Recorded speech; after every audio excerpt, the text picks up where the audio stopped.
Haryana board के paper कैसे check हो रहे हैं, किस तरह से इसमें नंबर आएंगे, क्या ग्रेस मार्क्स मिलेगा कि नहीं मिलेगा, अगर पेपर अच्छे नहीं हुए तो फिर क्या होने वाला है और पेपर अच्छे हो गए तो फिर क्या मिलेगा। अगर हमारे पेपर में हमने सिर्फ 25 नंबर का लिखा है या 40 नंबर का लिखा है या कुछ हम ऐसा लिख कर आए हैं, अब हमें नहीं पता लग रहा है कि हम पास होंगे कि नहीं होंगे और जो एग्जामिनर होगा वो पेपर को किस तरह से चेक करने वाला है, तो इस तरह के बहुत से सवाल, बहुत से क्वेश्चन आपके दिमाग और मन में चल रहे होंगे। तो हम आज उसी का ही आपको आंसर देने वाले हैं। तो देखिए, जो पेपर चेक करने का तरीका होता है या जो पेपर आपका लिखने का तरीका होता है, दो तरह के स्टूडेंट या विद्यार्थी होते हैं, चाहे आप 10th कर रहे हो चाहे 12th कर रहे हो।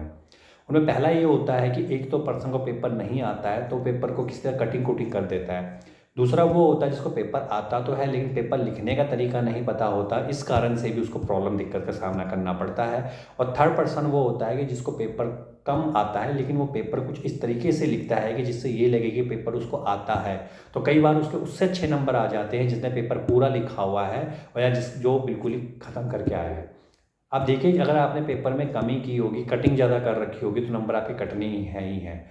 और अगर आपने पेपर पूरा लिखा हुआ है लेकिन वहाँ पर आपको यही नहीं पता लग रहा एग्जामिनर को कि आपने कहाँ से सेक्शन ए बी शुरू कर दिया, आपने कोई अंडरलाइन नहीं लगाई, कोई हेडिंग्स नहीं बनाई हुई है, कोई चित्र नहीं बनाया हुआ है, गणित में आपने जो गिवन दिए होते हैं, दिया होता है वो नहीं लिखा है, तो उस केस में भी अगर आपने पूरा पेपर भी किया होगा तब भी आपके वहाँ पे नंबर कट सकते हैं। फिर चाहे वो 10वीं का गणित या विज्ञान का या सामाजिक विज्ञान का पेपर हो या फिर आपका कोई नॉन मेडिकल, मेडिकल कॉमर्स का पेपर हो। तो आपको इन चीज़ों से बच के रहना है।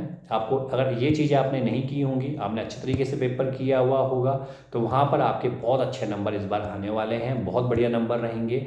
ग्रेस मार्क्स उन्हीं स्टूडेंट को मिलेंगे जिन्होंने कि पेपर को अच्छे तरीके से किया हुआ होगा। अगर एक दो नंबर कम भी आ रहे होंगे तो एग्जामिनर आपको वहाँ पर पास कर देता। तो ये पूरा का पूरा प्रोसेस आपको क्लियर कट हो चुका होगा कि किस तरह से मेरे नंबर आने वाले हैं और हमें क्या करना है।